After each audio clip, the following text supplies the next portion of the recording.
Heavenly Father, we thank you once again. We know that other people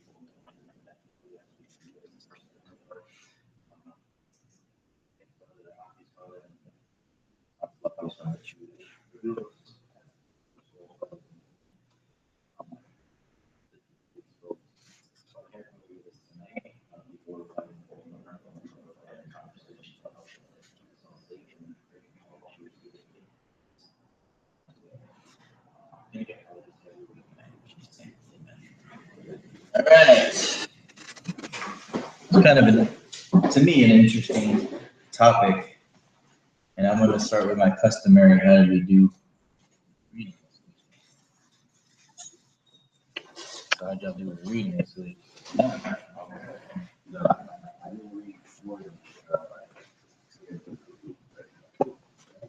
Well, same message I gave you last week. Same message from the Spirit. Over here. Yeah, this is education, not just for our soul, but this is for your spirit.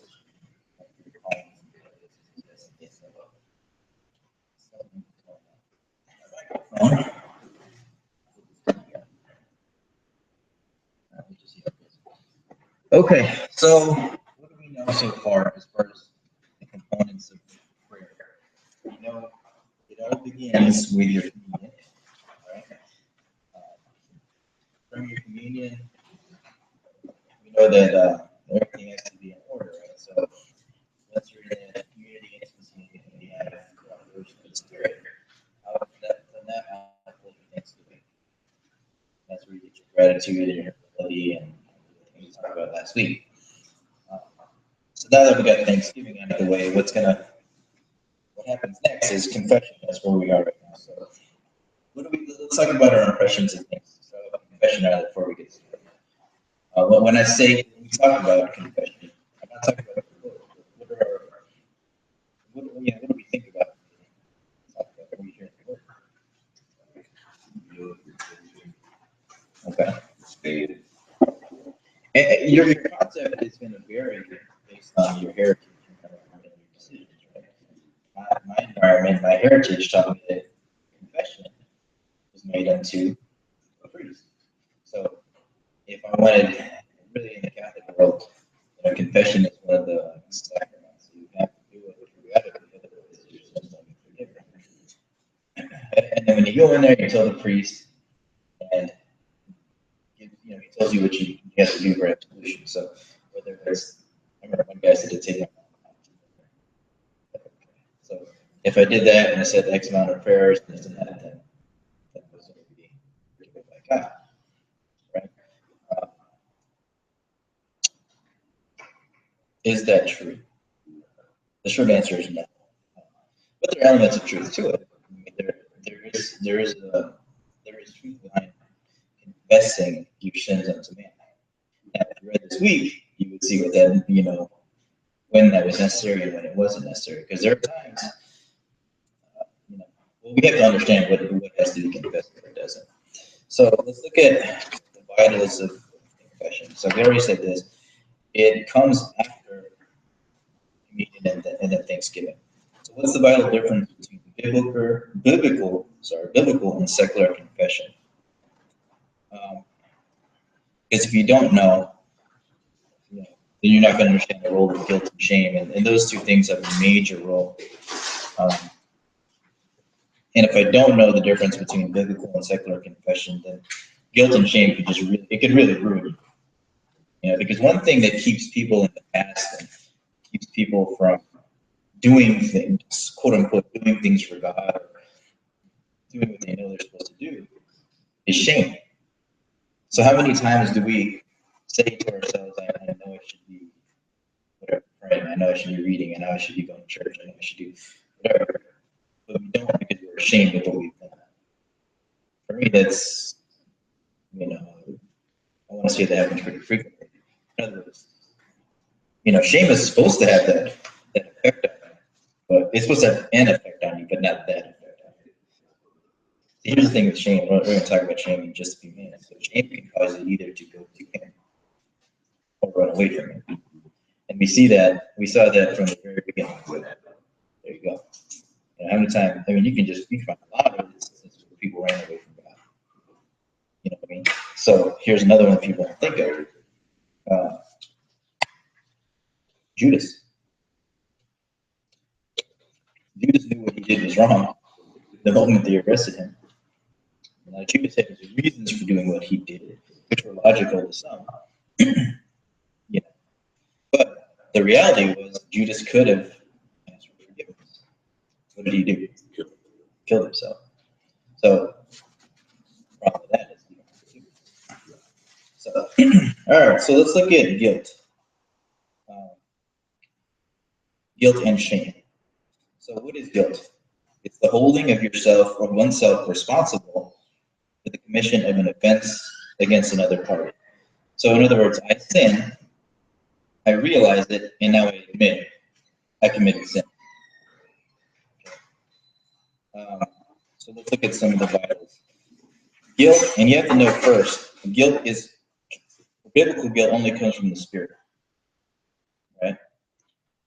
Your soul, your unregenerate soul can't have guilt. Or won't have guilt. Why?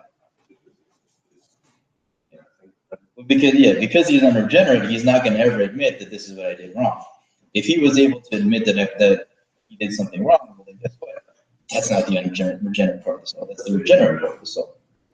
Right? So guilt, again, it's initiated in the Spirit, and it's in the understanding of the sin kind of happens in the regenerate part of your soul. So before we move on to that, I want you guys to understand. Remember, spirit, soul, right? Who remembers their relationship with each other, or how they're positioned in the human being?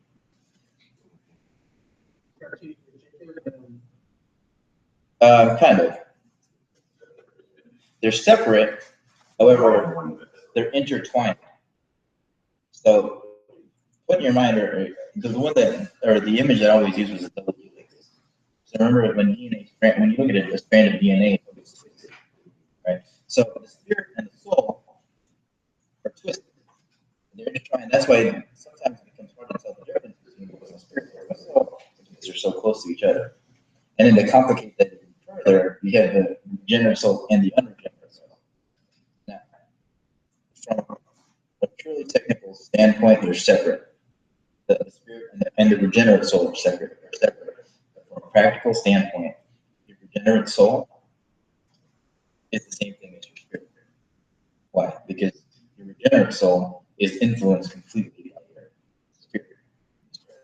So that's kind of a lot to put in your head, but we'll talk about that more and more as you guys kind of grow in discipleship.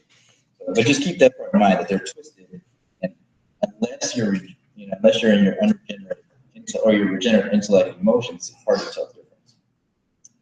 Okay. So, again, it's a spiritual motivator to initiate confession. What are the Bibles? The spirit's desire to be clean is the motivation. So what happens is when the spirit is guilty, when he realizes that when he realizes that he did something wrong, the spirit. Guilt comes from the spirit. See, and that's another thing. Guilt is not a bad thing. It's supposed to be a good thing because it's supposed to drive him towards confession. And why does the spirit use guilt? It's because the spirit, even though he doesn't commit sin, his demands are that the whole body or the whole being are clean. So what he does via guilt is he gets the unregenerate soul to confess the Yahweh. Okay? And that's part of the confession. The guilt is supposed to help sanctify it. Okay. Okay, so let's look at other parts. The thankful heart responds to the guilt within the confines of the spirit. We've already talked about that. It's all spiritual stuff. It all happens in the spirit. Okay, so here's the important one. The thankful heart is honest about the confession of sin. When I say honest, he doesn't say, Lord, I sinned. He says, Lord, I sinned, and this is what the sin was. He says, I transgressed your law. He doesn't say, I made a mistake. He doesn't say I strayed. He doesn't say I did any of these things. He takes responsibility. He takes complete responsibility for his sin. Because something that the Spirit knows is that he deserves death.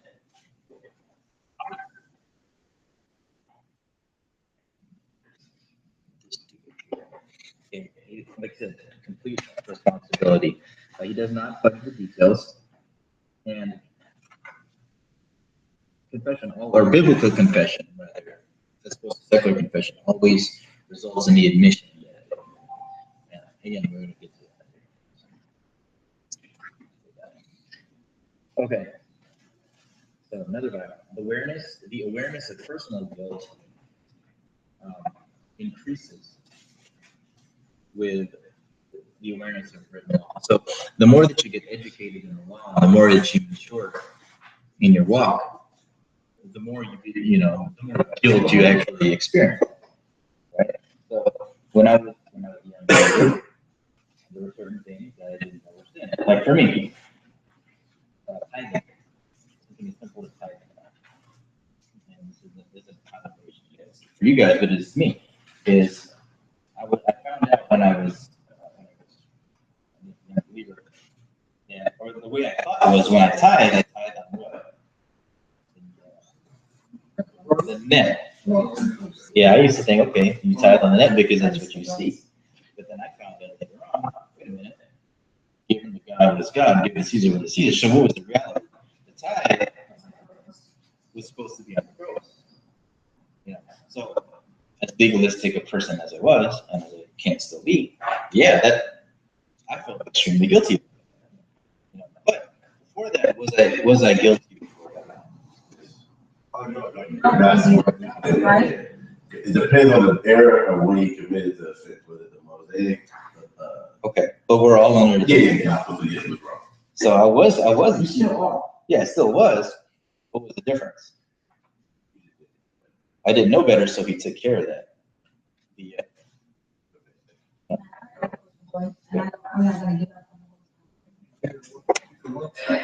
That was a question for you guys. How did he take care of that sin that I didn't realize?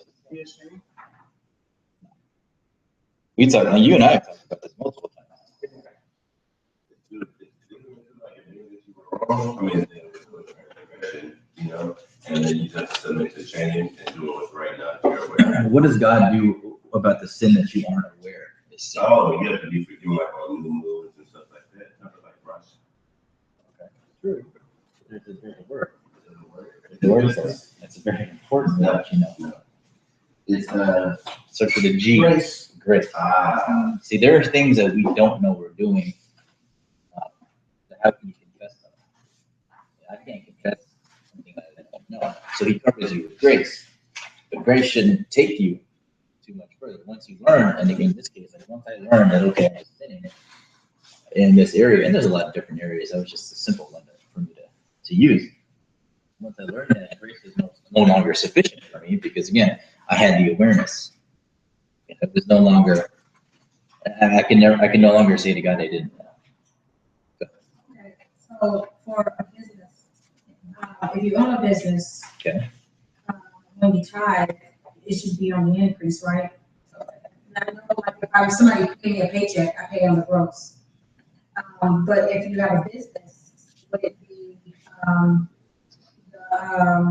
the income minus the expenses? Okay. Can a business tithe? No. Really? Is a business subject to the law? Well, business is So how does a business sin? It applies to A business. Okay, so does a business go to church to present this time? No. No. So we can't apply these laws to what you're talking about because the law or our business is not, does not have a relationship with Yahweh. If I own the business. Yeah, then it's not a business, but your increase. Now, and that's increase pre-tax. But we can't talk about that too much. Just understand that. So whatever I pay myself or whatever the increase is. What do you mean pay yourself? If I were, okay, if it's about me, and it's not about the business. Right. Right? And if, say, I'm a business owner, but that's my only source of income, so I would write myself a check. Or, you know, just like I would be an employee, as an employee of the company. Then I know that I would definitely tithe on, the gross, right, pre-tax, okay. Now, what about if you don't write, if you're not an employee, so you don't have any money and you're sowing into the business, and you don't pay yourself, do you still pay on the increase? Are you increasing? I guess if you, well, I'm not sure. If you have, the business, and then minus the expenses, right, would you tithe on Yeah, the tithe is always going to be on your increase, on your personal increase. your personal increase? Okay. Because again, ABC company doesn't write a check to the county fund. Right, okay. Because God he doesn't recognize ABC company. That's helpful. That's very helpful. Thank you. Okay, so, so we understand that Gil's point. Gil always comes from the spirit. It's always very honest. And again, he's not going to make excuses for the spirit doesn't do it. He's not going to make excuses for what it did.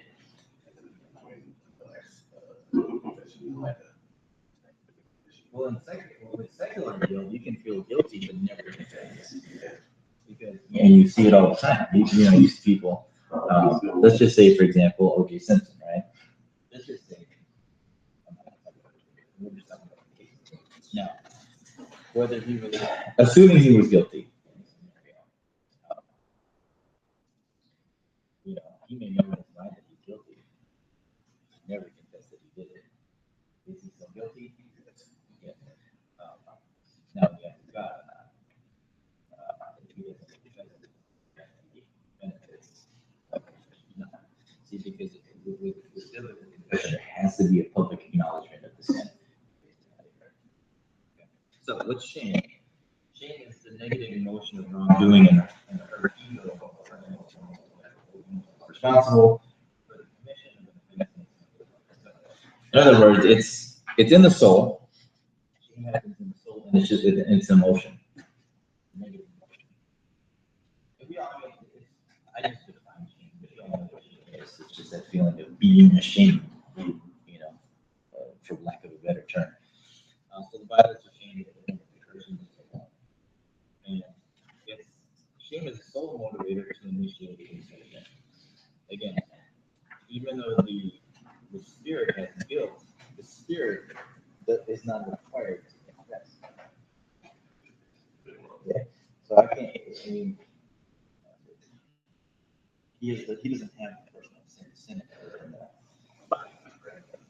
So now the soul, on the other hand, ultimately he has to confess. Now what we're going to find later on is the spirit will confess, even though he doesn't have to. Right? He'll confess because even though he didn't commit the sin, him and the soul and the body are one entity. They're all, they're still one person. So he'll do it not because of him, but for the sake of for the whole being. All right. So, he'll confess. Now, with that said, when he's confessing, the soul is now in submission to him anyway. But he's making a confession. It's really hard to break that down, but yeah. Israel confesses. Right. So Israel will make that move for the spirit. So he'll force him into submission, and then he'll make, since he's the one who communicates with God. Make it easy, as you say, how your husband or wife. Kind of. You can't really do that because he can't confess her sins. Yes. Now he can cover her in prayer, but that's not the same as confessing her sins. Yeah, but the principle that he's using is right. They're one. They're God. So I'm gonna try to make us both clean. Yeah. But here's the thing. You say you talk about the spirit, right? Yeah, but the spirit, when he's doing that, Understand why he does that. Because of the three, which one of the three is in communion with God? Even though he doesn't commit his sin, he confesses it. Does God talk to his soul? Yeah, he talks to him, he doesn't have communion with his soul. Why doesn't the Father have communion with the soul? Because it's not close, or it's. Yeah. You can't communicate with something that's filthy. So he communes with the Spirit, and the Spirit is kind of like the Kind of like Really? diplomat. he really is. He represents the soul and he represents God too as well. The Holy Spirit? No, I mean your Just the Spirit. spirit. Yeah. Your regenerate spirit, your new man, your Israel. Those are all synonymous. Your Israel is your spirit. Your spirit, when I say regenerate man, is your regenerate man is your spirit. All those things. Now, to further complicate the matter, since Paul brought it up, the Holy Spirit lives within your spirit. Because all right, so we talked about the violence of the soul. So shame generates embarrassment from offenses committed. We'll talk about offenses later. Feelings of dishonor, disgrace, and condemnation is for shame. So when you have those feelings, disgrace, embarrassment, condemnation, all those things are in the soul. They're from the Holy Spirit, but meant to bring you back to confession. Because without confession, you can't get to submission.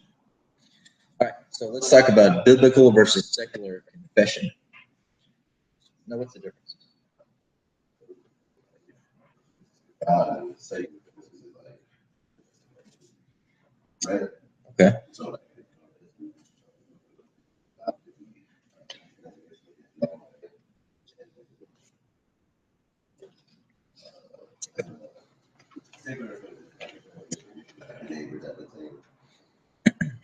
Okay.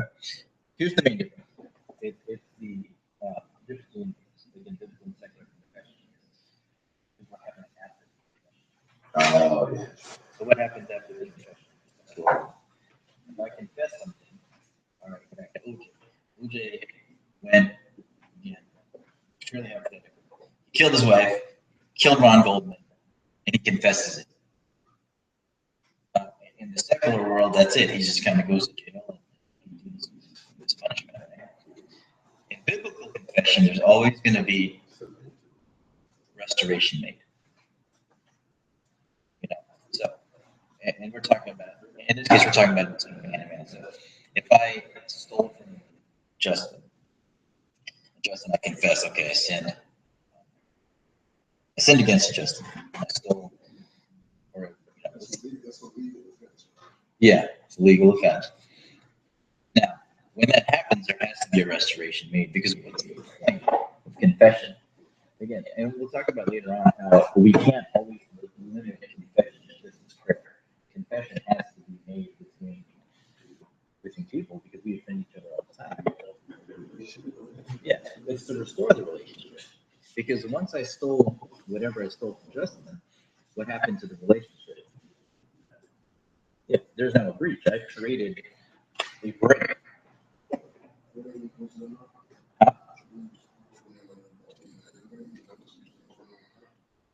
Well, see, that's the question. So if I stole from him, he doesn't know he might have fought against me, but what happens within me?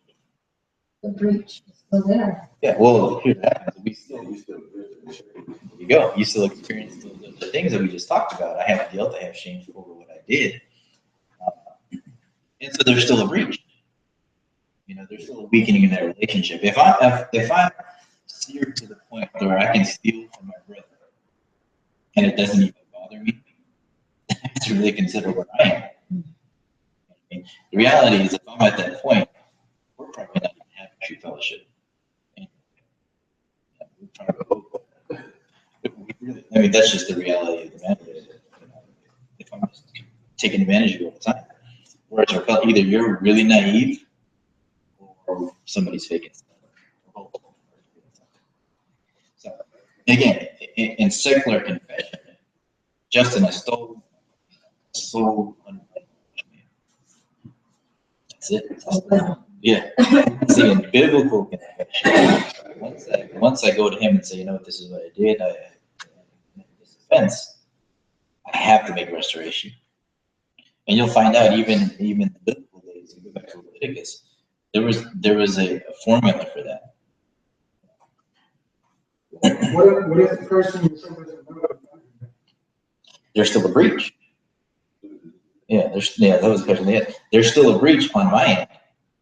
Yeah, now, here's the reality. If there's a breach only on one side, eventually there's going to be a complete breach. My experience with government, I'm going to question because I know what was wrong. I don't want to know what was wrong. He never. Yeah, how can you reject it? How could you if you didn't know what he did was wrong? But you know, it's wrong. It's a legal verbal contract. Right? And that's something you can't do anything about because that's between him and his God. But here's the thing. Now, getting back to our analogy, if I sin against him,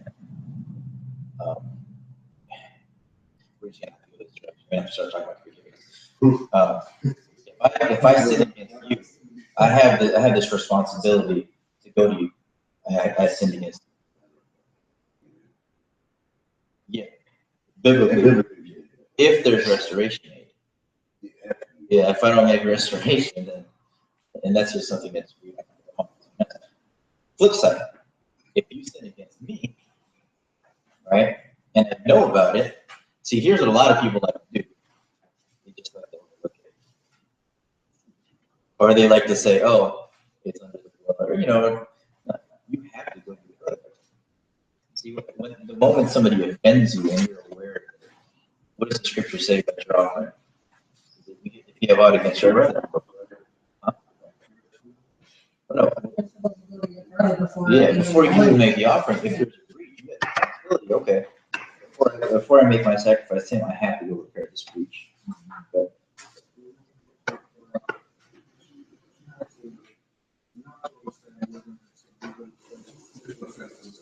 where because there's legal and illegal. Yeah. Yeah.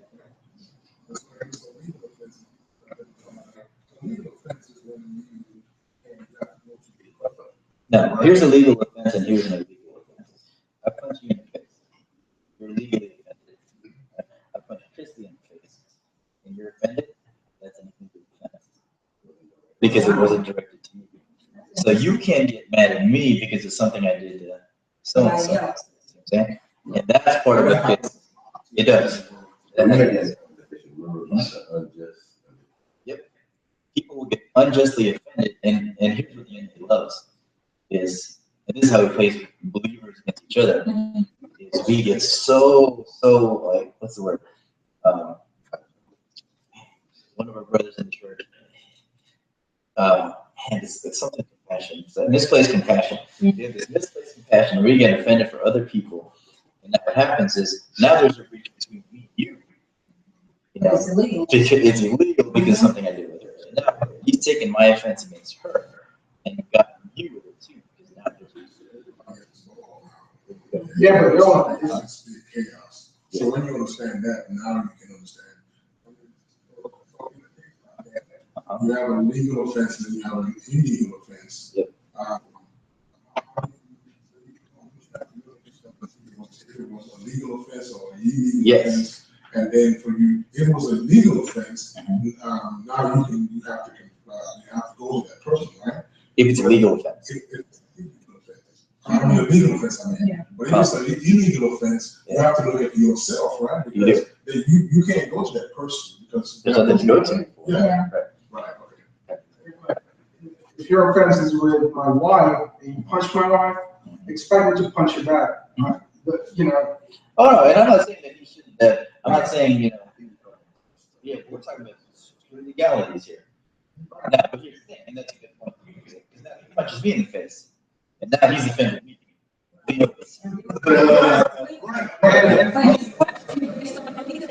Yes. And for me, that's fine with me. I protect my family. And that's true. Yeah. And that's And we fine. had a conversation with my sister, remember? I remember. Yeah. And it does, Yeah. because now you see how white churches, Confused. you see people leaving churches for this, you know? And it doesn't have to be as extreme as me punching Chris in the face. That's just, you know, it's just an example, you know what I'm saying? But yeah. Even out in the world, you know, we have, you know, he's a cause of a problem. You might disagree with him, and then you have now 10 people coming in. Yes. Illegally. So here's the thing, Everybody's offended now, like. can Nelson get involved in this issue? Can he? In this issue between Christie? Oh, yeah, of course.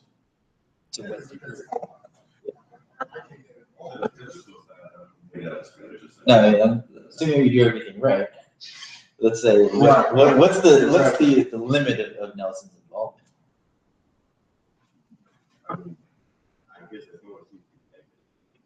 And that's another good point. I'm glad you said that. Nelson, don't. Right. I mean, Now, if you're that's involved, yeah. where you know, that's not, you know, and I feel everybody's supposed to be able to say, Yeah. you know, don't do that. Right. Yeah. I don't want you to get me wrong. That's not what I'm saying. I'm not trying to say that you shouldn't allow me to just punch Chris in the face. But I the thing understand. but the thing is, if people disagree, and there's nothing wrong with disagreeing, because you never gonna agree with all things. But now when it comes to a physical situation, Oh. sometimes people have to come in there. But he was talking about the difference between legal and illegal. Right. That's the. That's a good point. This always. So here's what happens. Now, in this case, now let's just go and say that Nelson did finish that, right? Now, Christie, either Christie has to go to me or I have to go to Christie, and we have to make amends. And then now, and assuming he punched me, now we have to make amends. That's the only way to bring peace. Now, and you, like I said, we don't have to talk about it anymore, but you see how the enemy uses offenses. Yep. Or we have a book called The Biggest Statement, and it's all about offense. Yep. Some of those people that actually carry the offenses away from. All of us are carrying offenses. We just don't realize it. Because until now, for most of us, we didn't understand it was illegal and legal offense. There are things that we're mad about in other people. It was never even directed to us. Like, racial slavery, but we were never slaves. Right. No, very true. Very true. And then you got a lot of people that they don't like that opposite, you know, the other. For my mother, that's legal. Yeah. For me, it's not. Exactly. Now you look at the state of our society, It's divided because of church. and it's becoming more divided. Well, we're still slaves. Well, they're pushing on that stuff now.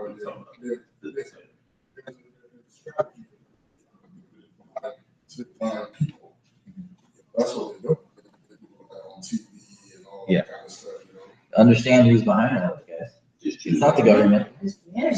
Yeah, it's the enemy. Now he uses legality, he uses government, all that stuff, politics, as a tool. But yeah, again, never forget who it is. So when you find yourself offended, he's right. You have to examine yourself. Why am I offended? I mean, now here's the harder part. And this is why forgiveness is such a hard topic. All of us have problems forgiving people. We really do.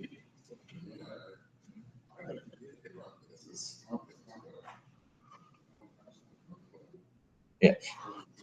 I do that, you know.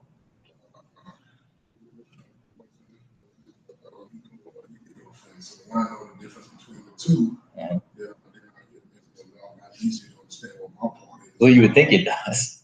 It really doesn't. See, when I find out I'm illegally offended, you do what Paul did.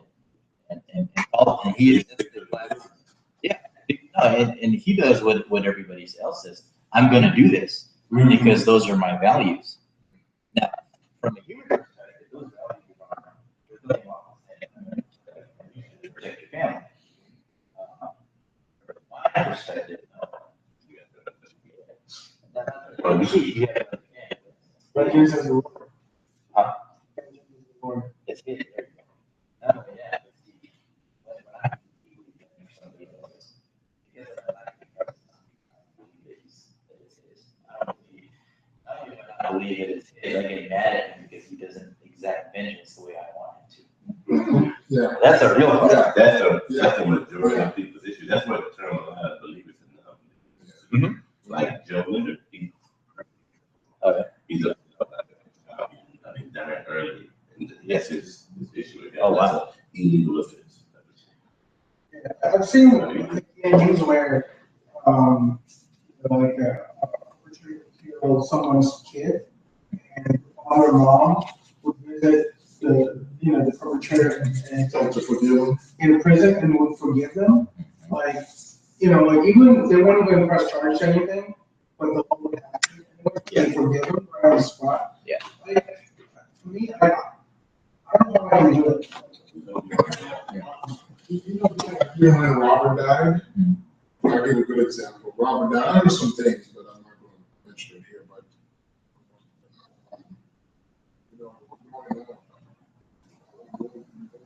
growing up, I used to take his kids around and stuff like that. I used to spend a lot of time with their mom and dad and stuff like that.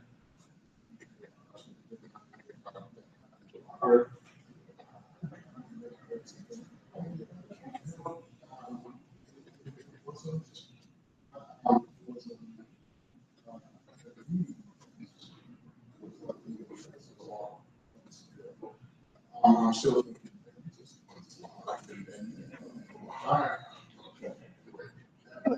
And you know, start thinking,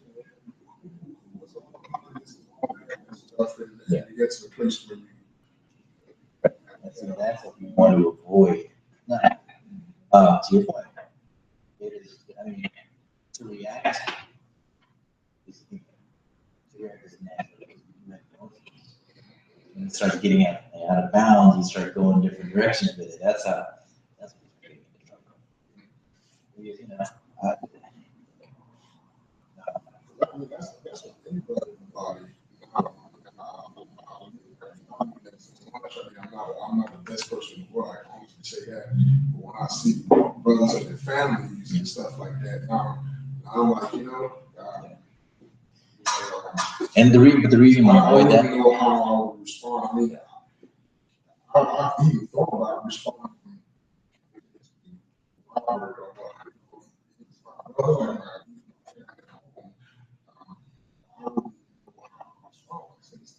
my mom, my brother, my sister, Right. especially my sister and my mom, my brother, all three of them. And my love is supposed to be more for those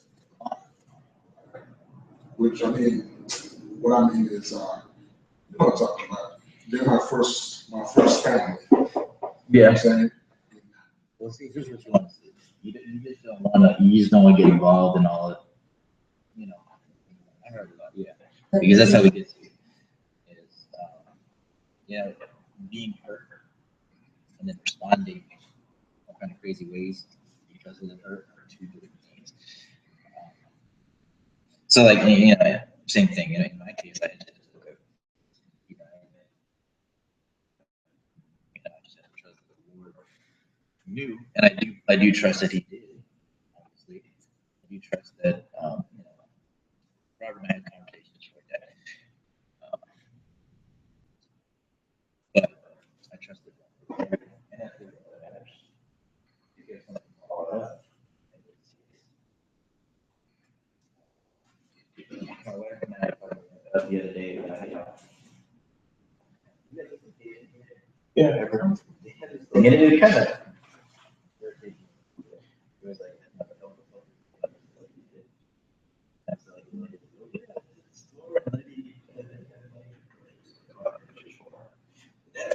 that is for groceries.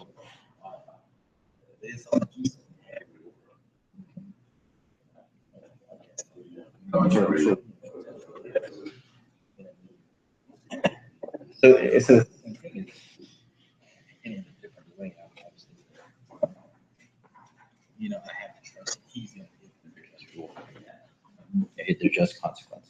But we got to move on. But just understand that your forgiveness of others, I mean, you can't limit confession just to prayer.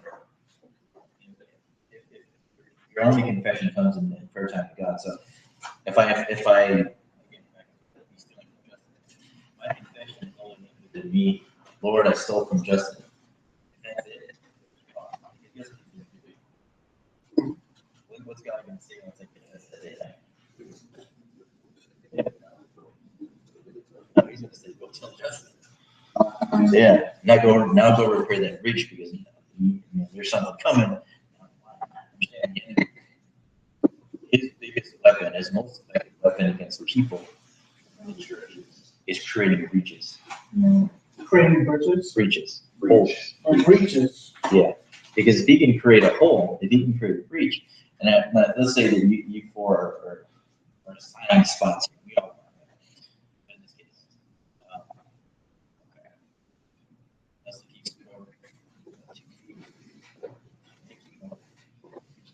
2 feet over. Okay. Nelson and Christy have an issue with each other. Right? Because of this issue, they get that separated. They're no longer related. So what happens? I mean, they create a breach. What happens to this wall? What now? There's a hole in it. What am I going to do with that hole? Yeah. Guess what? That issue or that breach is now open for me to go. Not just me. Whoever else on the me. We get in there. We take this issue. And now, man, he's between us there. I'm talking about Justin now. Really? Yeah. Now, we know. Now, Justin. Now there's a hole between Chris. All right. So now more people get in there. Right? Man. Oh, did y'all hear what happened? Justin fell off too.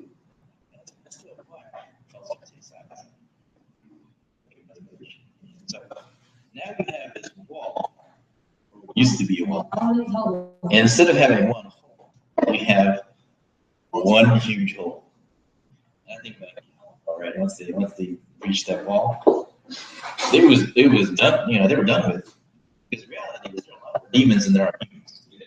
A lot more demons than there are people. We all have these too, right? Now we have one of them too. So now that we have this massive hole, it's just a matter of time before the whole thing just collapses. And we had problems with that too because again, there are people who left in the past because of illegal. I think You need to make amends with your family or go to them and confess. I thought would be a- not necessarily. unusual with friends. I mean, that's a very subjective question. I mean, I think even with a family, that can be more difficult. You know, because the offenses can hurt you more because of people that you're closer to. But yeah, it's completely subjective. That's we all have different experiences.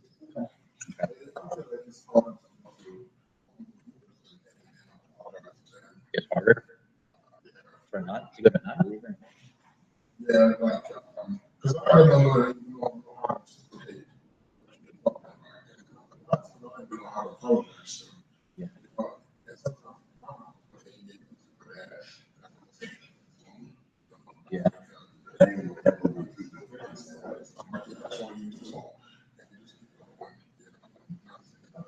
Yeah. Family at home. Yeah. Well, again, and I do have to remember, but it's completely subjective because we all have different ideologies behind, you know, why we think what we think. What are the three different it's three components of your ideologies, your beliefs, your ethics, and your ideals. But the things that affect your beliefs are your heritage, your environments, your attitudes and decisions. All those things come into play, you know, into creating who you are. Creating your persona. You heard this persona is very specific.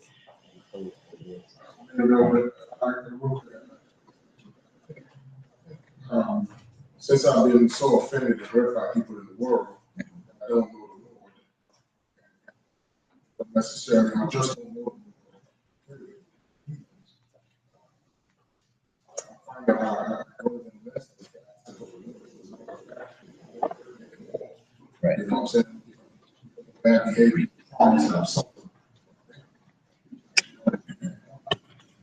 Yeah. Is The question. My thing is, I don't know, God can help me with that. She said, Sometimes out there, I said, well, God help me understand how to do this because people you go ask him, I'm sorry for that. Right, and here's what happens. Yeah. No. See, and that's that lack of trust. So your lack of trust there, though, I'm opening myself up. No, reality is, you know, we have to be, if we're going to be ambassadors of the kingdom, we can't just be hurting other people and then wanting to hurt them more. You know, you have to be a man of peace. So that, because the message is of peace, even though it is the war against them. But again, we have to get into the next part with it. I mean, that's not something you can actively change. You have to, because you've identified the problem within yourself. Now it's up to you to either fix it because you know you can, or not to do it. But he's still going to tell you to do something to fix it. You know, the onus is ultimately on you. Yeah, that's, on my job, I think I told you that I struggle, like with my attitude and stuff like that. And I had to follow, I have to do this, but I apologize for like bad behavior and stuff like that. And sometimes it goes me that they don't apologize, but ultimately I know I have to do that because I'm supposed to be working as something. So whether they apologize to me or not, I have to be willing to stand up and say, you know, hey, I'm sorry for my attitude. Yeah, that's a good point. I mean, because there are some people that you're going to apologize to. You know, the question is whether maybe they're not doing this and make a difference in one person's the end result. I mean, you have to do what you have to do, regardless of what they do. Right. Regardless of what you have to do what you're supposed to do. Now, if they don't respond biblically, that's between you can't. Right? Now, if you're a believer, now that's not something that but you've done your part. Is there still a breach on their end? Yes. But again, he's gonna have to do that, and that's why we've seen some people kind of. You guys don't. We've seen people leave because they refuse to return.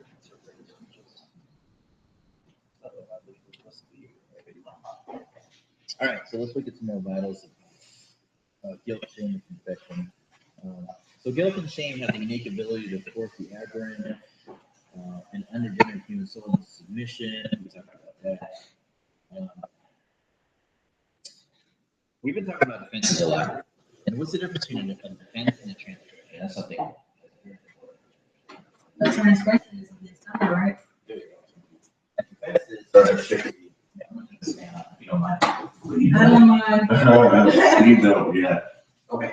So, again, important to understand transgressions are always against Yahweh.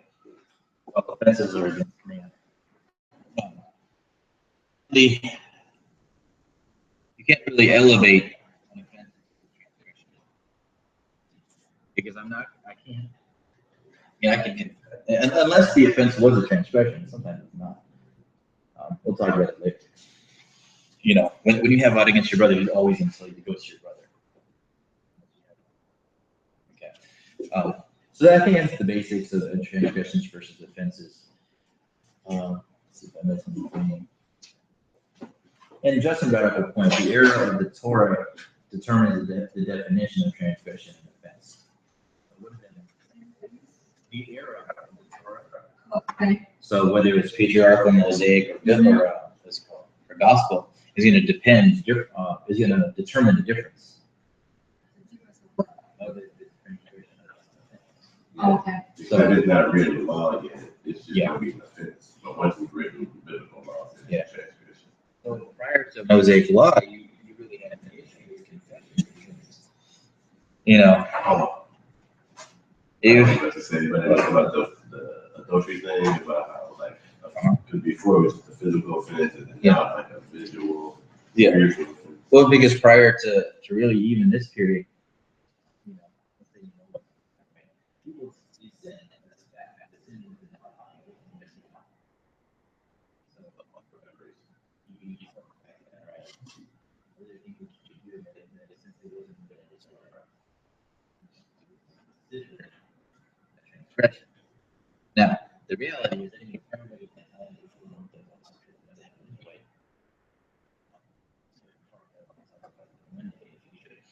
But where we are and what applies to us is we're now in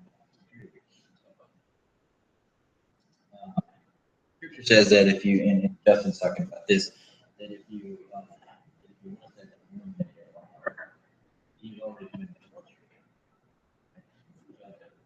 Prior to that, if you did just thought something, nobody ever considered it sin because nothing was ever done. So if I had lusted against whoever, any female, I lusted against her in my own heart, I'm married, right? Prior to Torah, or even in the Torah period, unless I actually consummate it. Now, because of what the scripture says, yeah, there's no transgression. Now, here's the difference. If I lusted after this woman here, do I have to go to her? Do I go to her and tell her, hey, I lusted after you? No. Why not? There's no reach. Yeah, because I didn't offend her. This transgression is strictly between me and my God. Yes, so you have to be able to differentiate the two, because did I break the law or did I directly offend my brother? Like I could think bad thoughts about you all day. That's all day, every day I could. But unless those thoughts actually come into life and I do something about it, that's just, and it is my carnal man speaking. So when I run across those, I think back about it every day. So I gotta say, God forgive me. I feel like doing that guy right now. And that's exactly what you do, is when you have those thoughts, again, well, that's an issue, that's a transgression to you. Now, here's another thing. If you allow those thoughts to stay, and you and I talked about that a couple weeks ago, if you don't cast those thoughts down, eventually those thoughts are going to come to life. Because remember we talked about those elements last week? Those elements of eternal death. Temptation, yeah, temptation, lust, sin, and then the greater the temptation, the greater the lust, the greater the sin. Yeah. Synergy. Right. That's right. Synergy. Eat the time. You learn it. No, but it's true. Is I'm not saying it's okay to have those thoughts, because even when you have them, you realize that you still have the responsibility. Okay, I have to put this down. Why are there different kinds of sin? It's not different. They're all, it seems like you elevated sin. Okay. The reason why they like raising like us, like not like, hey, Paul, you're wrong because you stole something. You're like, well, how did that work? We don't look in Leviticus. But back then there was no Leviticus. There was no written law. So that's what I'm saying. In the patriarchal period, nobody knew what sin, quote unquote, was, because nobody had ever told them what sin was. It wasn't written down. It wasn't written, but it's verbal. Right. A lot of the way the words in the books were, I guess, from one generation to another. Okay. Let me ask you this. Let's say that we had never gotten into the Mosaic period and we had never gotten into the Gospel period. How much, considering that we're all carnal beings in the Holy Spirit, right? How much of that do you think would have been passed down? I mean, I'm just saying, like, sin is a sin, Right, but here's the thing, and here's the reality. Because we're carnal beings, right? How much, okay, let's talk reality. It would have been completely watered down. What Adam learned from Yahweh, Noah really had. Why? Because Noah was just as carnal as anybody else, if not more. Remember, sin was multiplying. So again, it's not an elevation; it's a legal matter here. Why is sin? And okay, so now let's contrast Mosaic period from Gospel period. Why is sin for a believer worse, quote unquote, than during the Mosaic period?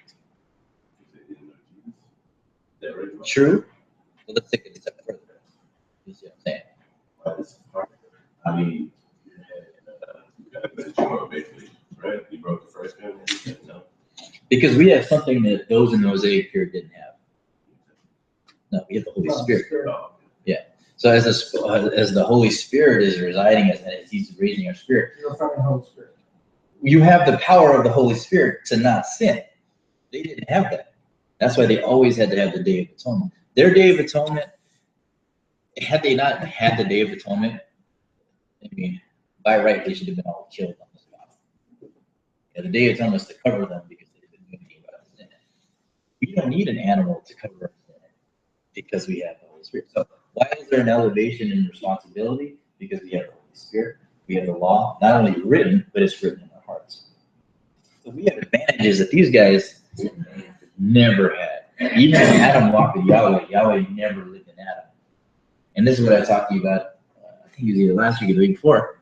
You guys do not realize the power that you have. You really don't. Because, we talked about David, we talked about all these heroes in the Bible. They didn't have the Holy Spirit. They didn't have the Holy Spirit until after Pentecost. That's what, like the last 25% of the Bible. You see what I mean? And we have the advantage of learning from those guys who originally had the Spirit. So this is in the archive, how then after the new age comes, which is after that, we're going back to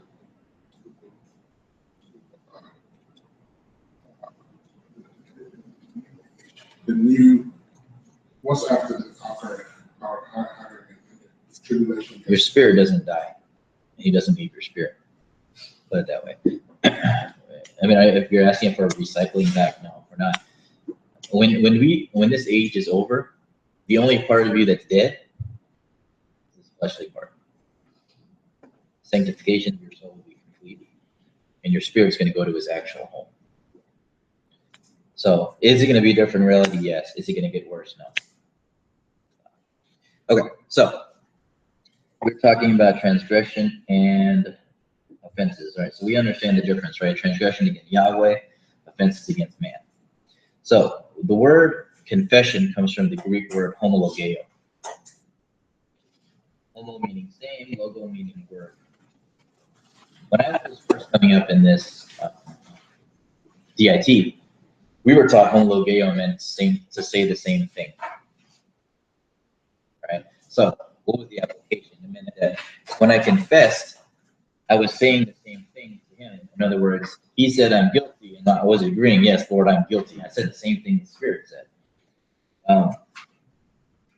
But we have to view it, I want to make it a little bit more applicable. It's just,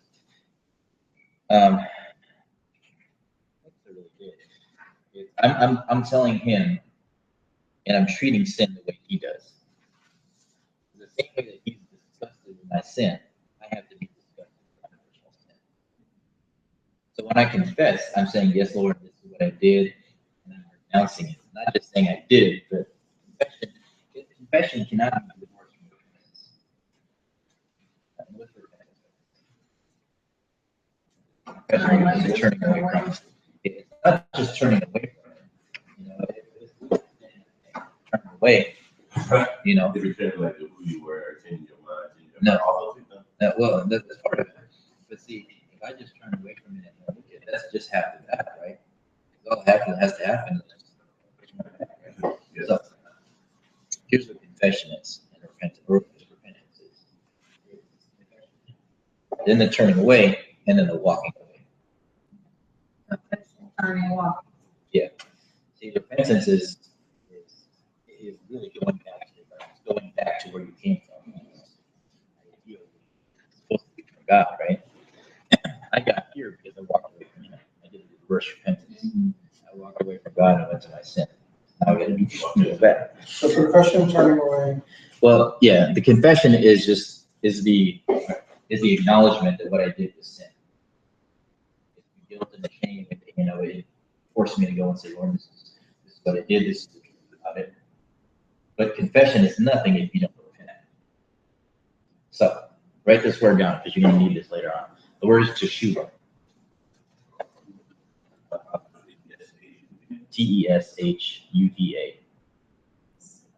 This is a concept that you're going to deal with every day for the rest of your life. Because teshuva is where we get confession and repentance from. Because confession and repentance is the act. fact that always has to be happening. Again, confessing and repenting for millions of things. Every day I should be repenting for something that I didn't know was a sin.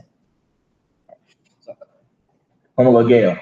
Saying the same thing, yes, but more importantly, I'm agreeing with that. So it's absolutely disgusting. So the regenerated man sees transgression properly after communion and Thanksgiving. And it basically just means that you got it. All right. So what we just talked about was the confession of sin. I experienced shame. I experienced guilt. One in my spirit and one in my soul.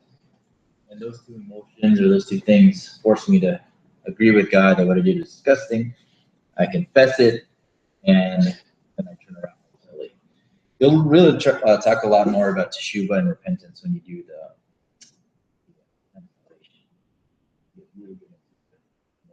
but keep those in mind because, again, you should see a pattern developing as you get a little more spiritual.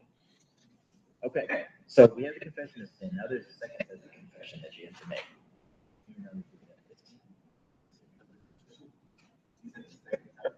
Yeah, there's two confessions you're making. Confession of faith and confession of sin. There you go. So the confession of faith. So there's two components in the confession of faith: fidelity and confidence. So the confession of faith is basically a profession of trust. I profess my trust in Him, and that profession of trust will cause me to do certain things. All right. So what must you realize about the work that these two components, which are fidelity and confidence, faith, trust, and faith in place here in worship? So, what is fidelity? It's fidelity toward Yeshua and confidence in Him. Leads the regenerate Israel nature to voluntarily submit to His eternal sovereignty. In other words, whatever He tells me to do, that's the confession I'm making. That's the ultimate belief in submission. Because even though I don't know I may not necessarily know what He wants me to do, and He'll tell me that, but I have to have the trust in Him that whatever He tells me to do, not only will I, is it best for me, but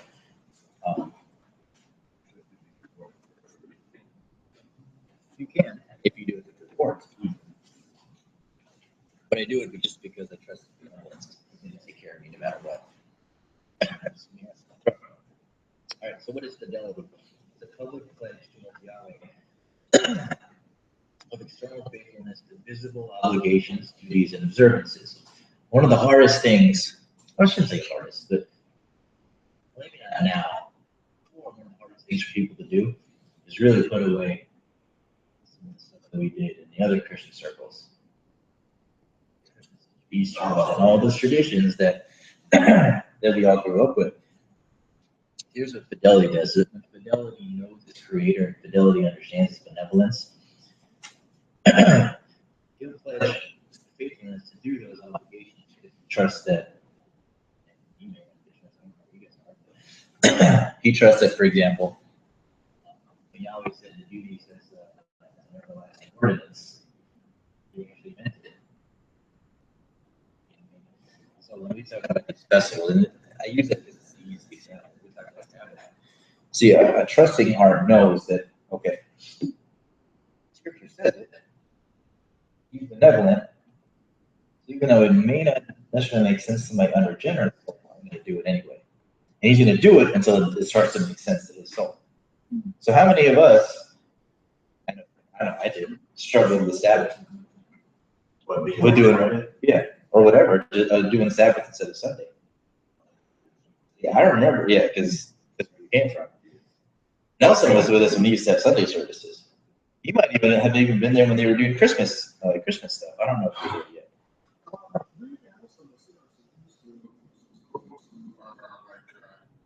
Zion. Oh, we had Sunday services. For the Sunday services, like say having service on Sundays, I don't think we used to have. Oh yeah, we did. When we were on Bel Air, that church. Sunday service. Oh, yeah, we did. We had. I'll tell telling us that I came when we had Sunday services. We did Sunday services at least on Bel Air, and then we went to Highway 6. Because we used to have buildings. We had Sunday services. We had DIT on Friday nights, and then we had Bible study on Wednesday nights. Y'all getting old. I remember it was always Sunday, Wednesday, Friday, but it was just that Sunday was like your typical Sunday service. Wednesday was Bible study, and nobody ever went to. And then Friday, yeah, because Wednesday was like the optional one, right? And Friday was what we were doing now. And then when we went to the men's house, here, let me give you a history lesson for our church. We went from this building on Highway 6. We kind of decided, you know what? We're not being good stewards of the money because we're paying like X amount of thousands of dollars. You know, and we're only visiting 2 or 3 times a week. But we're paying all the electricity and that. So we said, all right. We had this men's house in place. We moved to the men's house, and then I'll never forget this day. It was a Sunday, and he said, "We're going to start doing the Sunday. We're going to go to Friday night Sabbath." He had to move to Wednesday. Bible study. I think for a while we didn't do Bible study. Actually, Sunday we just had off. I guess that's how it is now. See what we did now? We don't have a Yeah. dedicated Bible study. No, we do. It's Friday night. Okay. Yeah, we used So to. that's Bible study. Now We it don't is. have a service. Not like we used to. You might not have been, well, we did it for a long time, but you might not have been there when we stopped doing Sundays. Because when you came back to the men's house, we were already doing Friday nights there. Now, what's my point?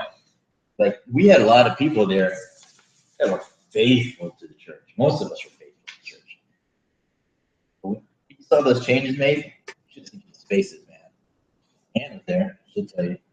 She'll tell you, when we switched, to go from our old way of doing things to the new way. Man, everybody had reasons of why they were, oh, so you're going to do it. Oh, do it on a Friday night, are you kidding me? You mean we have to be, because Friday night, that was just the IT, so it was maybe like 4, 12 people. Now it was 100 people, 50, whatever it is. So it's not really optional anymore.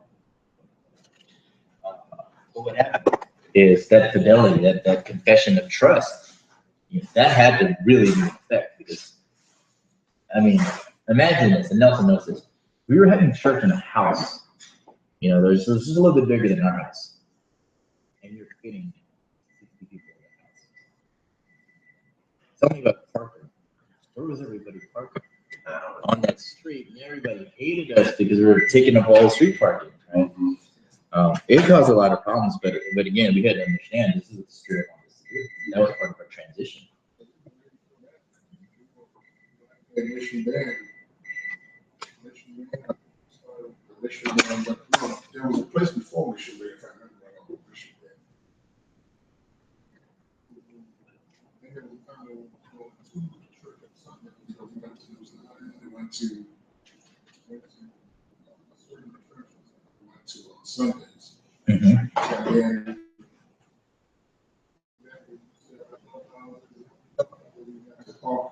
I wasn't there. No, I'm talking about it was at the men's house. Okay. Yeah. But I mean, bottom line is when we made that transition from, and it was a complete change in our corporate ideology. It messed people up. And it messed individuals up. That's why we have that. And we're never going to have that. That's what we're at. Look at what's the eye. It's never going to be enough to be safe.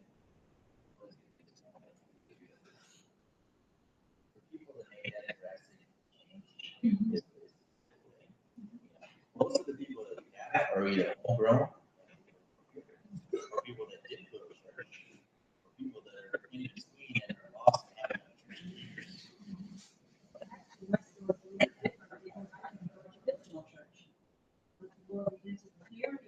Always, I was never, one who just conformed to anything. You know what I'm saying? And when you read through, and it speaks to you, Yep. There's gonna be a response. Right. And I think that's what, because by the time I met Nelson, the Lord had already begun to talk to me about this Christmas thing. Yeah. And see, that's how I was. Yeah, and I had already said, you know what, I'm gonna take a step back from this, because Right. something's off about this, you know. When I met Paul, Were you going to church at the time? I like it. Yeah, okay. So, see, I came from Lakewood too, and I came from a traditional church.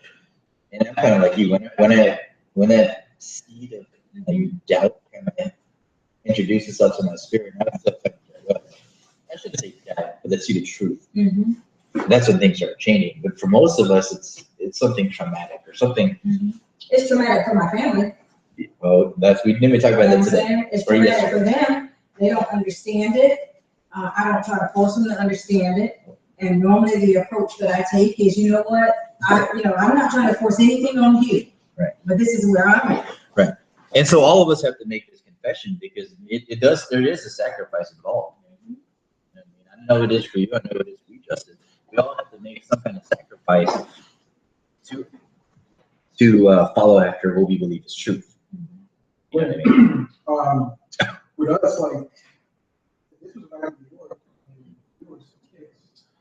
And my mom kicked us out, and she kicked us out of our house. All three of us, you know, but we got to the point where we had to trust, God that He would deliver us. Because the promise was, that if you believe in Him, then He'll save your household. We were praying for my mom at that time. So again, yeah, the first thing is fidelity. We talk about that's the pledging to do His will. That's not an easy thing to do for yourself. The other part of the confession of faith is confidence. Yeah, and it's always, and the confidence isn't in what He's going to do. It's there you go. It's confidence in Him, right?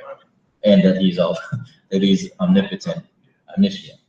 So because He's omnipotent, omniscient, and He's benevolent, I can trust Him that whatever He does is going to be the best thing. Yeah. Now, even if He doesn't tell me what He's going to do, or even if what He tells me is contrary to what my soul wants Him to do or thinks He should do. So again, one's a pledging to do what He wants me to, or to do whatever He tells me to do, and one is the trust in the Son that whatever He does, it's the best. All right. So again, that's the confession of faith. We talked about the confession of sin. Let me see if I missed anything here. What is the primary difference?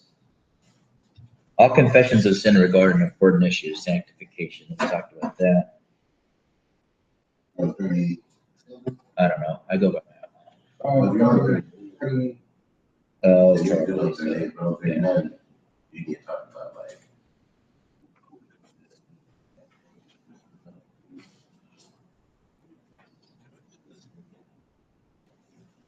Okay. No, we already talked about this stuff. So let's say, to whom do you confess to? The sensitivity of the issue dictates discretion of the selection of the recipient based on maturity.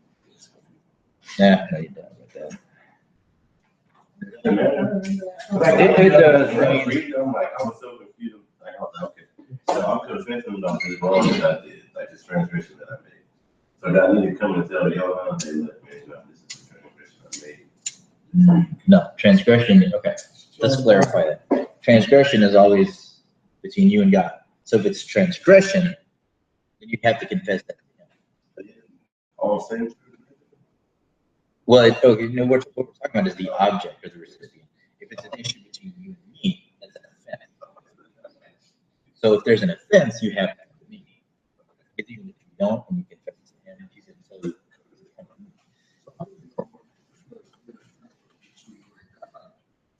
Because you know His word. His word tells you what His transgressions are. Now, he brings up a good point. Because there are a lot of things that we don't know are transgressions. For instance, the whole tithing thing earlier. Yeah. Those are things that He's going to reveal to you. Part of that's going to be through study, part of that's going to be through here, Friday nights, whatever. He's going to reveal those things. But there's no way God just come tell you everything that's wrong. Yeah, He would kill all of you. All of you would die if He did that. You would literally die. You were like, you just really everybody. Oh no, you would be overcome with guilt and shame. That's what I'm saying. I'm serious. We would actually probably all kill ourselves. So yeah, He reveals it to you. All right, so biblical ethics. Yeah. So fundamental realities regarding the confession of sin. This is really just about the soul. You know, inside every believer's soul is a carnal man and a regenerate man. The regenerate man cannot sin, but still has to give an account for sin committed in the body. So it's another good point. Even though it's still the soul, your regenerate man, once he becomes regenerate, no longer has the ability to commit sin in that area. So once the Holy Spirit takes, possession of this area of your soul, he doesn't give it up. Yeah. And that's kind of why as you get, it seems like the fight for a while gets harder. You kind of see what I'm saying? It's like, and here's why. Oh no, it's because your Jacob and your Esau, as they cede control to the Holy Spirit and the limit of the, I guess the area of their influence. Guess what he wants to do? He wants to protect the flesh. God wants to give all things away and he can get. But the things that are left. Yeah, there's a reason why he does it. Those are things that you hold on to more dearly. We're talking about like at the different stages, like right now, like I forgot what the beginning stage was, then it's disciple, then it's servant, something then like master teacher, and then like you'll send less, percentage wise. That I guess that's what that means. It's just like object now, after the devil, all that other stuff. But the last few things is the hardest thing to deal with. So I'm gonna be there. I want to ask trespasses. Trespasses.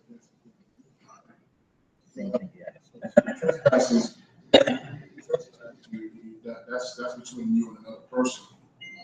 Offense, yeah. Yeah, and so like a transgression would be between you and God, breaking his laws, his rules, like burning the laws, and then the trespass would be between. It's also going to be human based. Right. All right. So why does Israel have to confess? I talked about that earlier. Israel wants to keep a clean house, so he's going to force. He's going to force stolen submission. He's going to do that. Why does Israel not remain silent and remain dead? He has a bit of power. It's easy. Yeah, same thing. He's basically used to a clean vessel. Now, here's the question. How do people remain in an undefensible or small? Because they don't want to like put the blame on other things. I would say. I personally, because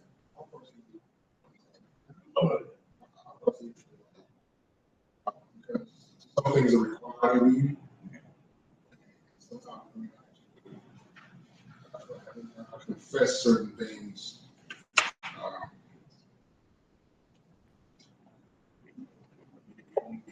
More, sometimes when you don't know how to go about it, Okay. you probably. Let's try to make a physical example. So let's say we have Paul and we have Justin, right? Now Paul has been a believer. Paul, you've been a believer for 30 years. And Justin's been a believer for 10 years. But Justin's more mature. And he's further down in the life cycle. How does that happen to a person like Paul? How is it that he could have been saved? And he's legitimately saved. How could he have been saved for so long, but Justin progressed faster? Is it his communion? His communion, basically? I'm asking, this is kind of lab. I personally think it's commitment. Okay. Commitment or probably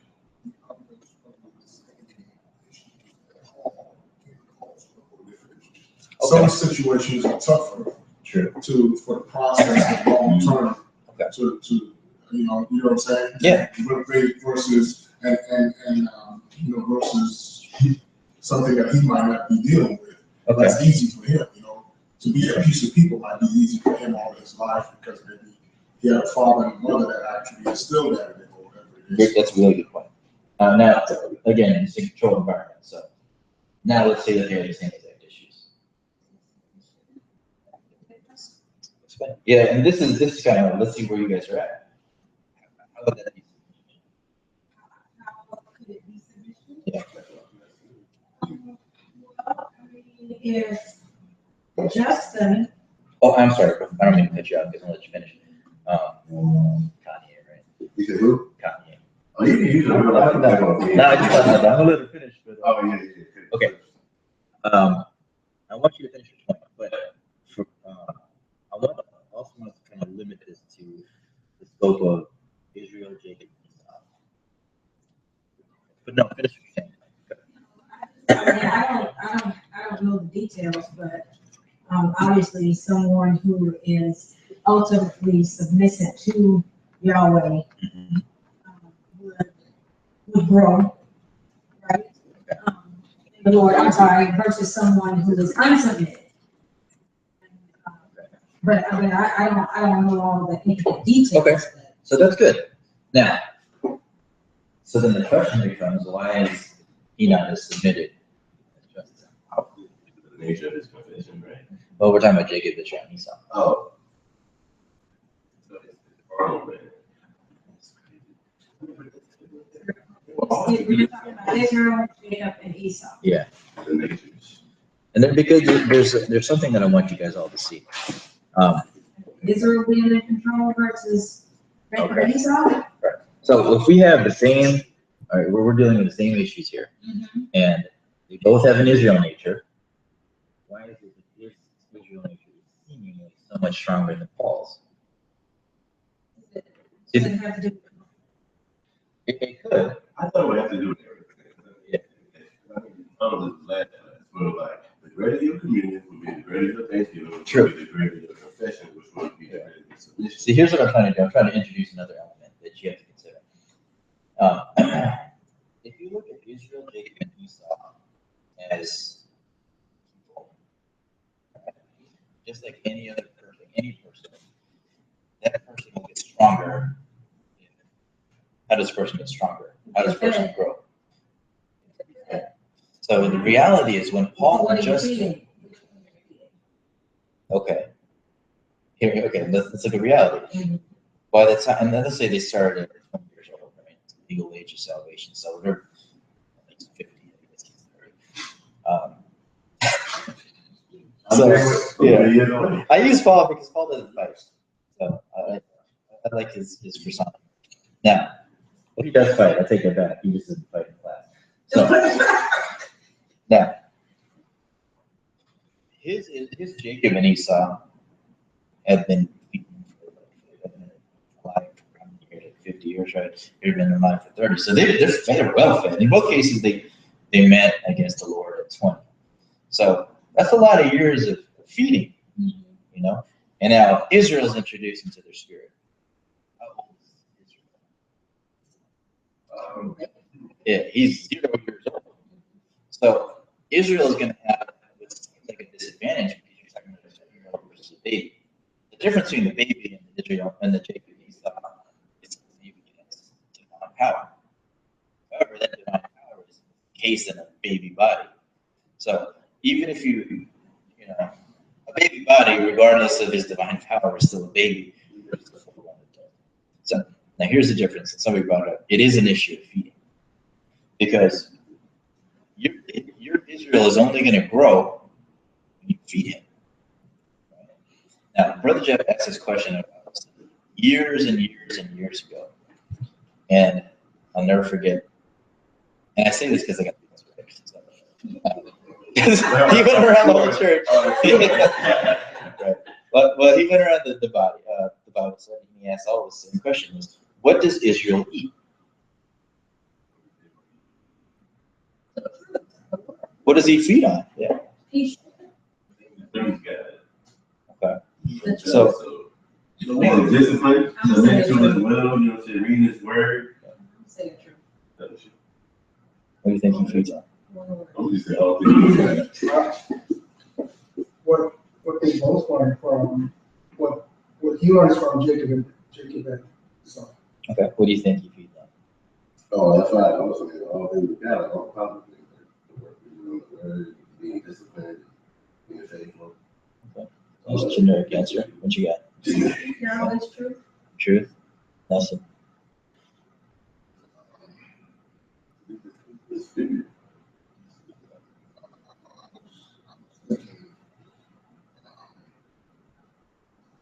Participating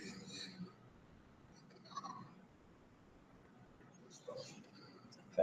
Participation.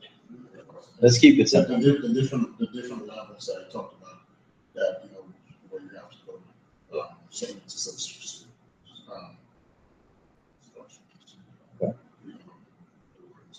So, and the reason I'm asking y'all is, all right, let's say you're, let's start with yours. So she said the truth, right? So, by that line of thinking, all I got to do then is pack Israel full of truth, and he's going to grow. That's what it feeds on. Right? Is that true? If I just pack him full of truth, if that's the recipe, okay. And then you said all the good things, right? So, in other words, if Israel just did a bunch of good, godly things, But that's not what I mean. I mean, like for example, submit to his will. So, like, for example, being obedient, that's a good thing. Studying the word, that's a good thing. That's what. so okay, so then by his works, he grows. Who's working? See, but I mean, there's a reason I'm doing it. Is we have to kind of change our mindset about how we think he grows, because.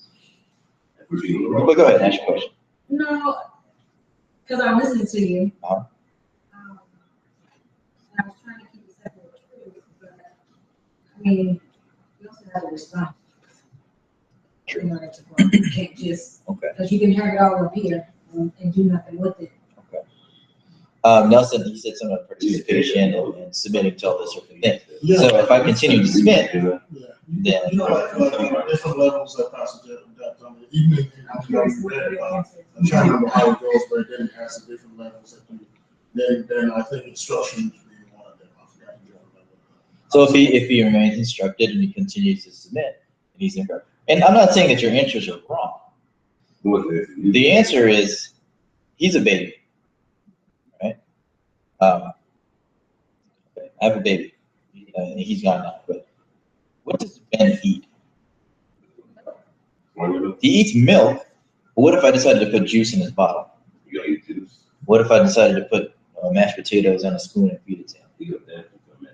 No, he's gonna eat whatever I give him because I'm his parent and he's my baby. And he can either trust me and eat whatever I give him, or he can not eat at all. So here's what happens. And this actually happened with Ben. Ben did not like the formula that we were going to give him in the hospital because it tasted really bad. So did Ben eat it? No. He would not. He refused to take the bottle. That's why they use on a certain diet. So let's make that application. You're going to eat. You're supposed to eat whatever Yahweh gives you at a given time. It may be harsh realities. It may be, like in Ben's case, he had to drink this formula that had no fat. Right? Hated the taste of it. So what does that mean? I'm not always gonna like what he gives me. Mm-hmm. Matter of fact, rarely is my unregenerate soul gonna like it. Fortunately for him, the Spirit's not feeding him, but he's gonna respond to it too. So back to our example here. We can literally be in the kingdom for a lifetime, never feed Israel, because we determine, or because we like to dictate whatever we eat. But the reality is, no. A baby, this baby that wants to grow, is going to eat whatever his father gives him. Now, why won't he? He won't when he doesn't trust his father. That's why trust is such an important factor in everything we do, because we don't know what he's going to give us. We talked about the guy, Abraham. A lot of people knew he was going to die. A lot of people knew. Oh, wow, really? Now, I shouldn't say a lot, a few people knew. Now, let's say was going to die a violent death. Or no, let's say you knew Kennedy was going to die a violent death. That's his older brother, right? You're going to die a violent death. How do you respond to that? How do I respond to my brother dying? Mhm. He's trying to make sure he's right with God by the time it comes, you know? So he's prepared. You don't die, you're not gonna stop it. When the Spirit reveals certain things, some certain hard truths to you that are for sure, you know, some of those things are really hard to respond to. Because we like to say, oh, this is what I'm going to do. I'm just going to submit. No, submission is not that easy. My last issue was like, I feel like that kind of took in some way from this and that wasn't gonna work, you know? And I remember when the Lord told me to break up a relationship I was in. Guess what? I knew He told me to do it. I didn't want to do it. And I didn't do it until He ripped it away from me. Yeah. So again, what's the key to growth? The key to growth is whatever He feeds me, I open my mouth wide. Scripture says, right? And He will fill it. That's how you grow your. Spirit, whatever God gives you. Your spirit grows when you open your mouth wide and you let Him fill it with whatever He wants to fill it with. You know, whether that's I remember most of the people are like, oh yeah, it's praise and worship. That's what He feeds on. Like, no, yeah, He does feed on that if that's what the Spirit has for Him to eat. But if it's a word or if it's revelation or if it's instruction, whatever He decides to feed you at a certain time, if He tells you, it kind of is, but it's the truth. Because He can say, you know what, Christy, I'm going to take you through 2 years of poverty, of abject poverty. Yeah, He could do like Job did, right? Look at Job. Did Job have, and you look at Job's response, and it wasn't a really good response, but he wanted to die. But you look at Job, if Job had not gone through what he went through, he would have missed everything God had from on the other side. So Job could have sat there and let his kids and just live the status quo. You know, but for him to get where the Lord wanted him to go, for him to have the trust that he had after, he had to do that. So the Lord says, you know, again, I'm gonna take everything away from you. I'm gonna kill your whole family. I'm gonna take you to do that. I'm not gonna do it. But let's say he did. How does the soul respond? That's what he said. It's tough, and it is tough. But what does I'll tell you, all I do, Paul would prevent the death. You know, but see, in Israel in submission, that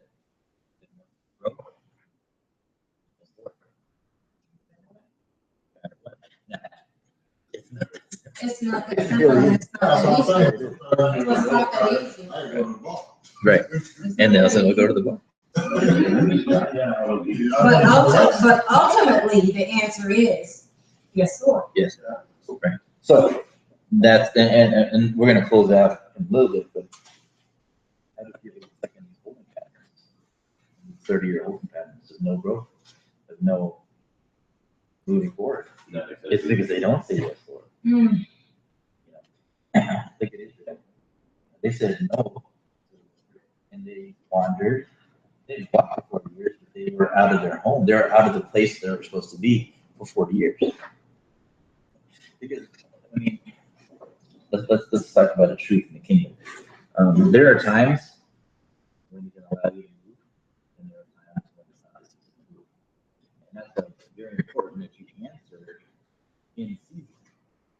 Because if the window is open in that season, passage is good. But if you don't take that open door, you may not see another open door for another 10 years. And I've seen people, door was open for salvation. He was like halfway through. And then distraction. And then if it's a female or whatever, distraction. And we never see that person again. Or we see them 20 years down the line. Guess what? You miss so much in that amount of time. So why are we talking about this? Because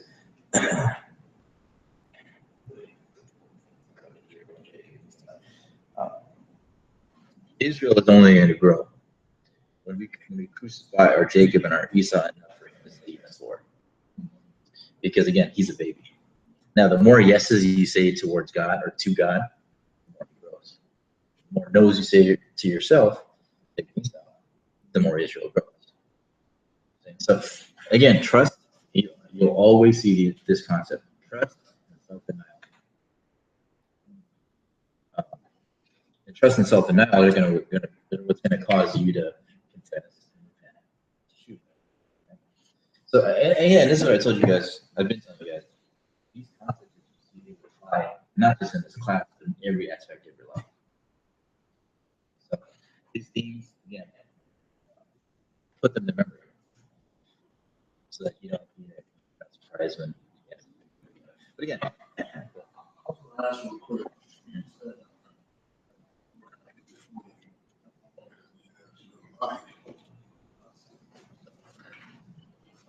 When you were saying, I was kind of thinking, okay, even when you're working out, you know what I'm saying?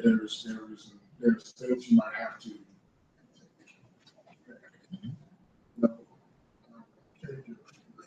Yep. Things you're not supposed to, things you're not.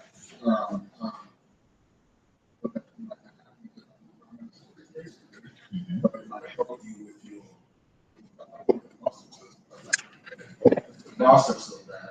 I was thinking about, what you have to do as far as the process. Even like with my wife, she has diabetes, and she has to go through, as far as the process for her to get healed, take those tablets, not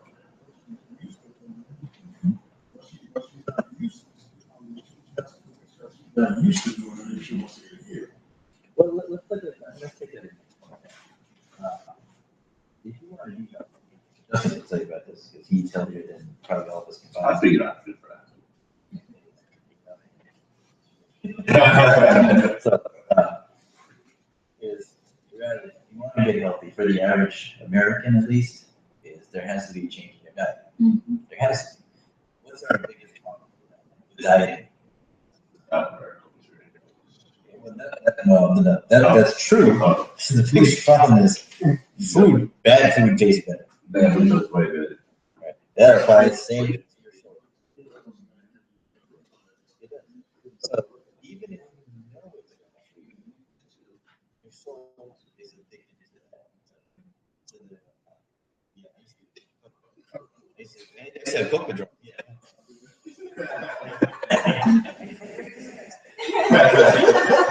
But yeah, right. No, but it's the same thing with the soul, human body, exactly the same perspective. I can know something is very bad for me because I'm addicted to it. It makes me think that doing that's like I literally think. But what's the problem? The problem is because when babies born, it's naturally sugar, yeah, beef and stuff. He learns to do that, and he learns to like it. So the hardest part is reversing what you learn. That is reality. How much do you struggle with not eating meat? Yeah, exactly. So after a while, that becomes not an issue. See, when we did that last diet, yeah, getting into it, well, it was even harder for me. Getting into it was the hardest part for me, because you now have to break.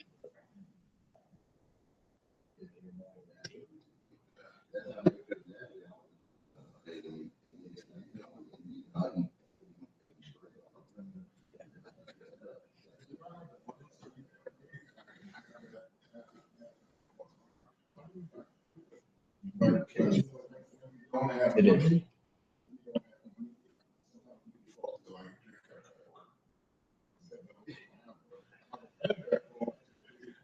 I'd say something else. Yesterday, I could have went down to HEB and bought me a whole bunch of oranges. All you ever do is get you get you a what do you call it? A water filter. It's a lot cheaper than I mean, I have water, like, whatever, in a tea kettle, I boil water in the tea kettle, and then refrigerate. I mean, there's always ways to do Yeah, things like, like I'm the that. cheapest dude you ever. So, When I did for 2 years, I controlled my diabetes with my diet. But we made major changes in our diet. And then when we made the transition here, right before we made the transition, I was on eating. And then, of course, during the transition, it was challenging. Living with people, everything from living with people to moving, to stress, Yeah, and the lack of discipline. It's a whole bunch of different reasons, no, you're right. And that's part of the first part of really living this holy life, a holy life is admitting I love to sin. My soul man loves the feeling of sin, he loves the excitement, the rush, loves every aspect of it. And going back to Nelson's example, but if you want to be a strong, efficient believer,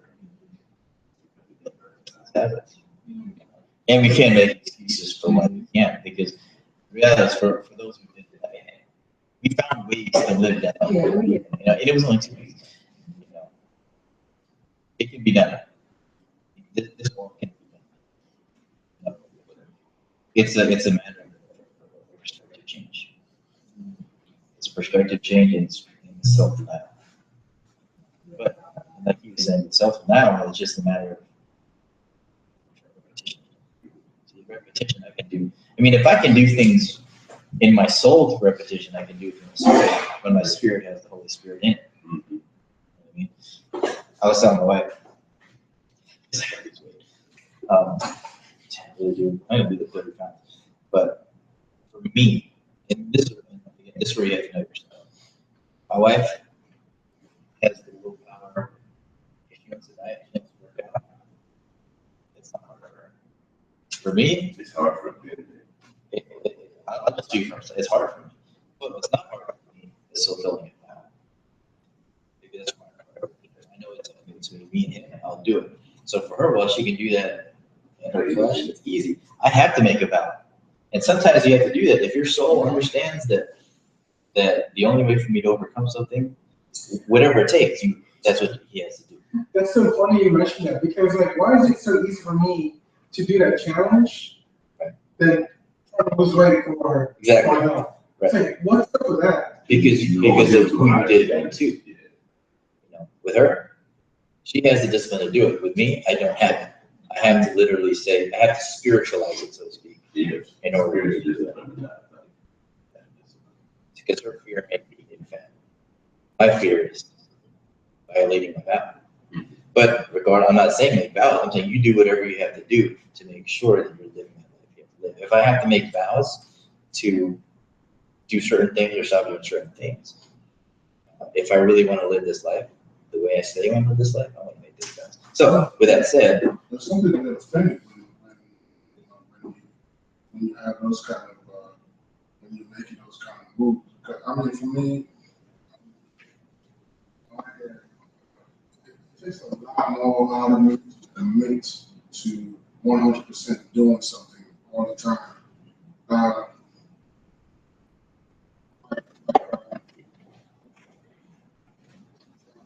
I feel it takes a lot more. It takes a lot more, a lot more. Like when I'm trying to think about, like when I pray, you know, I probably would. It take more time with me. Like somebody can just come out and do like 20, 15 minutes, and then get something out of speaking. Me, it's like, man, I got something like an hour. And we standing there praying for an hour and a half. I'm like, it's just like God. So like, goodness, you know, and I'm thinking, I don't like this. You know, it's like if I gotta stand here, if that person's doing 15 minutes and they got their answer, and I gotta do like a 30 minutes to an hour. I'm like, look here, man, I don't think I like that. I don't well, want that anymore. there are too many variables. First of all, you shouldn't even be worried about it because you don't even know if they got anything or not. But sometimes they don't say something like, you know. Don't worry about that. So you don't need to concern yourself with what anybody else is doing. That's the reality. Like when I get up in the morning,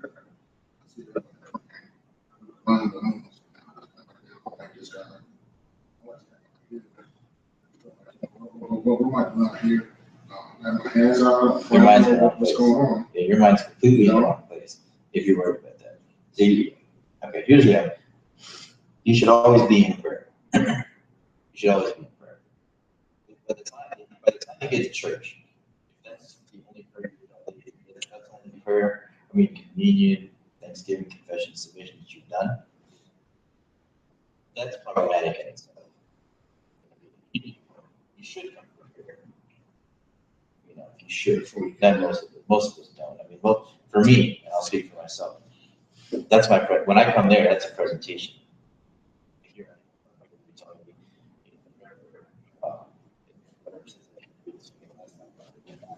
confess those things, but that's not the time to be unloaded. That's the time. Okay, Lord, here I am. I've done what you told me to do this week. If I missed, forgive me. But regardless of the time, don't worry about what everybody else is doing because we're all at different stages. You know, I might be, and it's pretty evident that the way we pray is different because I'm up there a minute, 2 minutes because I already done the preparation. And but you also don't know what other people are praying for. Some people might just be there just to be there and then they sit down. That's your time with you and him. That's y'all's communication. He might be communicating something differently. I guess the idea of this class, the purpose is let's first understand prayer, and then like tonight's class, let's develop that relationship between them. Let's allow Israel to feed. Now, I don't know what he's telling you guys, personally, but he is. And he's talking to everybody. You know, he's putting us in situations. He's bringing things up. He's touching on issues, whatever it is. I'm not going to do all that and expect the pain. Expect the pain. Yeah, you know, Donovan Corey.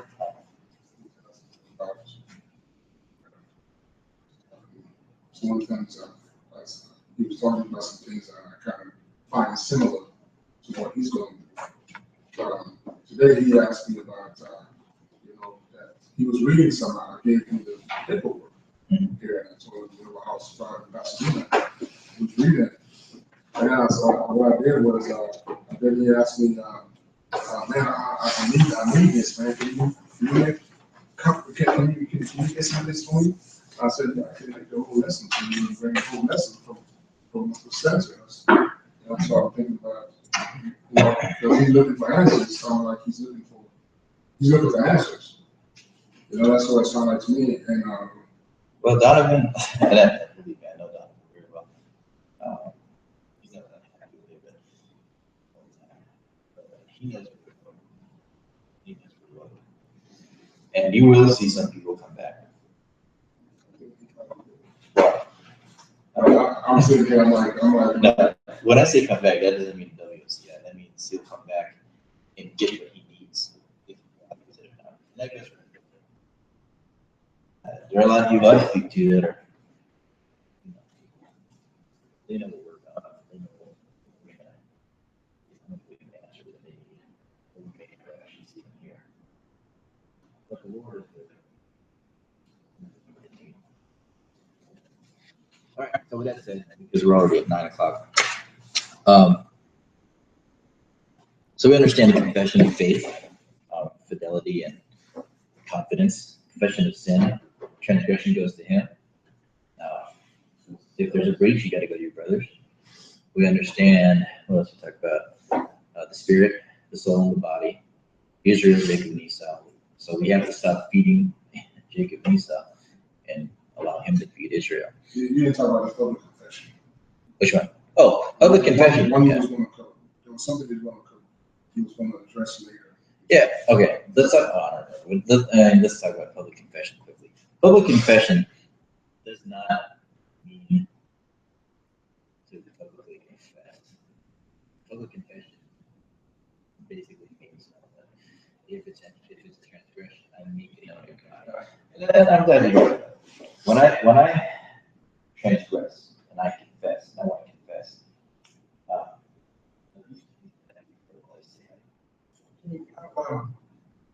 Yeah, because you still look proud about it, right? well, it was her, yeah. Now, I'm not going to experience everybody hearing what she did, but here's the reality, even if people did that, going back to his little scenario.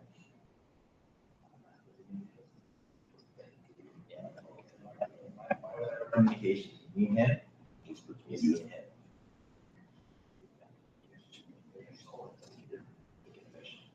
What if you offended the church? You know, you just want to go before the body and ask for forgiveness or anything, or any kind of offense that you have, you know, You have to go just for that. but you have to know what you. Yeah. what- Yeah, and that's the same thing with God. We can't just make it generalized, say that it's sin. Hey, if I can offend anybody, can't we do that? You know, because whether it's made God or a man, it has to be very specific.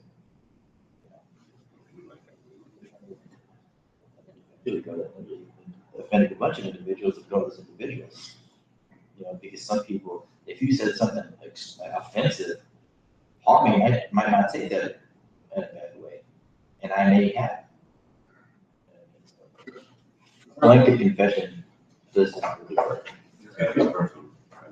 Because some years ago, I think I can talk about it now, but some years ago, some fellows was trying to steal my car at the stop sign when they ran into me from the rear, trying to rectify the situation. And we got into a situation where they were actually trying to take the car on a dark street, and I stabbed them a couple of times. And I'm thinking, well, how do you go and talk, well, I'm hoping I can see it ever, but that's what I said, my thing is. Yeah. When you talk about the breach, Yeah. you talk about a breach in me, and these dudes were like, to me personally, they were heathens. Well, there's no breach because there's heathens. There's really not a breach there because there's no wall. Maybe transgression. Yeah. Now. So the wall would be like a relationship. That's Yeah. what I'm talking about. There has to be a relationship for something to be broken. Now, if you had offended them, maybe there's not a breach, but for your own conscience, yeah, you should make that. But I do have to close this part out because I have a certain amount of time that I can go. But we'll talk about that.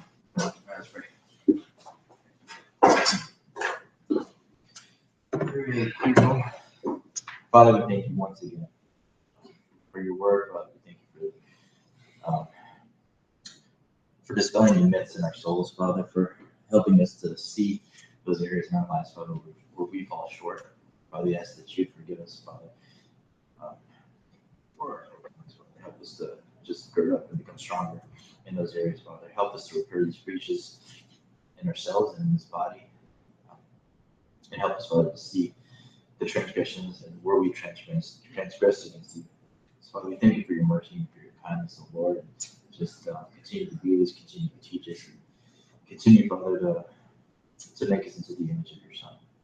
Father, we glorify it. And help us to see what you want us to be. In Jesus' name we pray.